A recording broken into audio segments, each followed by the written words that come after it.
Monday, he was up walking around. Wow. Yeah, it was so amazing to see him recover so quickly. Yeah. We were actually in the hallway with him walking up and down the hallway, and the neurosurgeon had come and stopped and this is Aaden? We're like, yeah, he's up, he's walking, he's doing really well. We were discharged from the hospital actually on that Monday, but we had to stay in Montreal until the Thursday. We weren't allowed to fly out to go back home until Thursday.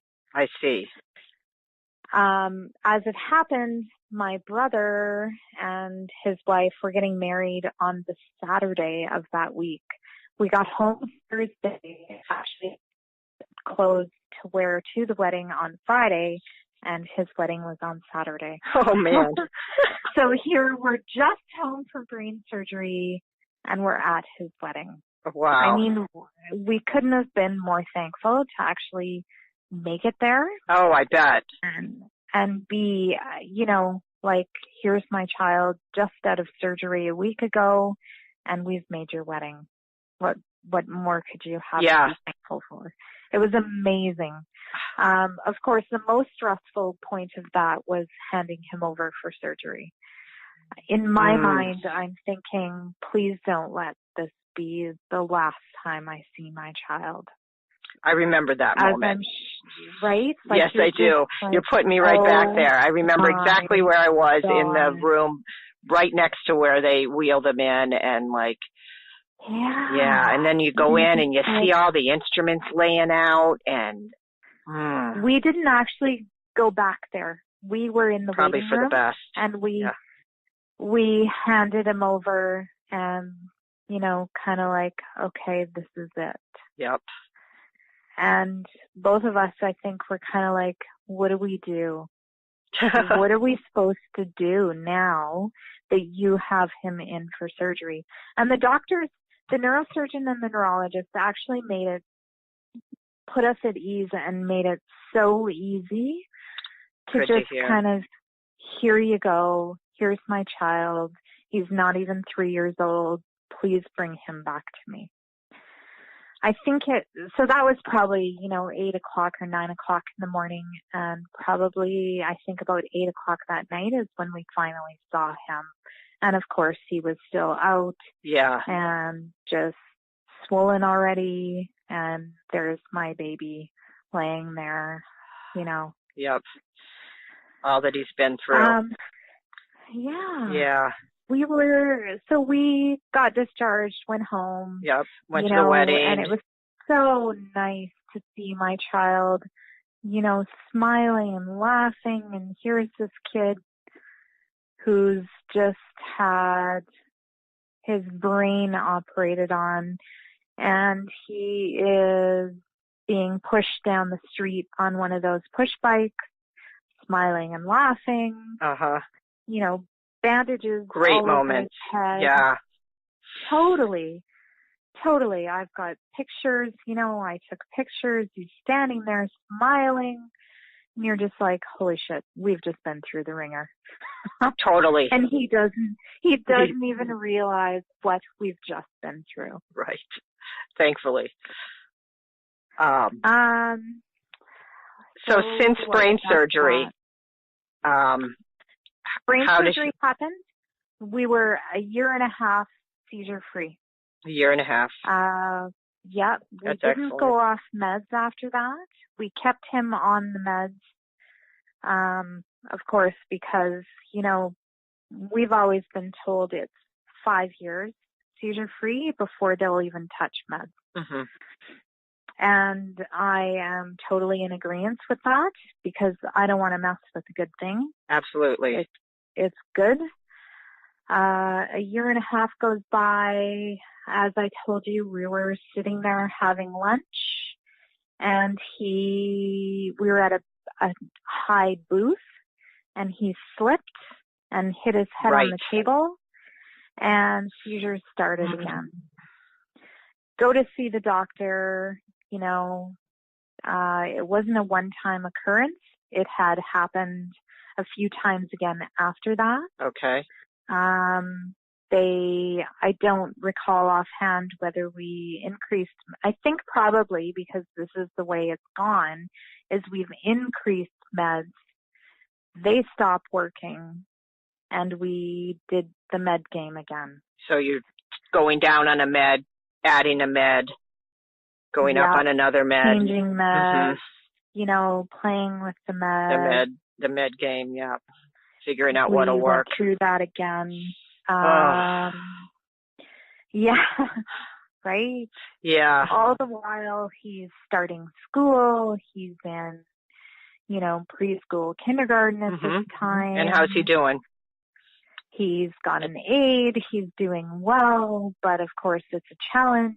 He's going through aids because he's burning them out. He's so high strung, little did I know he's got ADHD.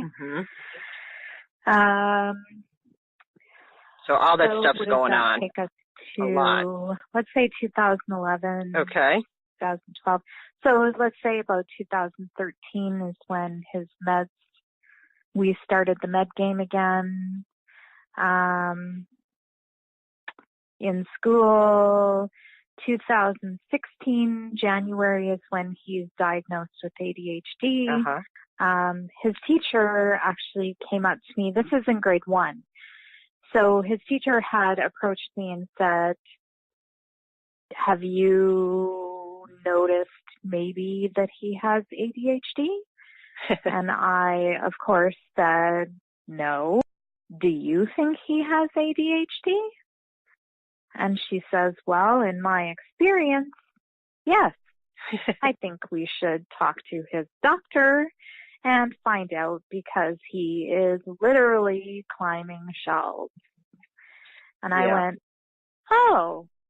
And she says, you know, I apologize if I'm being, you know, out of line, but I figured since you had every other diagnosis for him, you would have perhaps considered this. Seriously. And I thought, no, I had no experience with this. I thought this was just how Aaden was. You they know, said to you around. that you should have considered that? No, she just was kind of like, I wasn't sure if you had considered it. Yeah, how would you? In my mind, I thought, this is how Aaden is. It's just a part of it. He's bouncing around like, you know, Tigger, like crazy nuts all the time, going from one thing to another.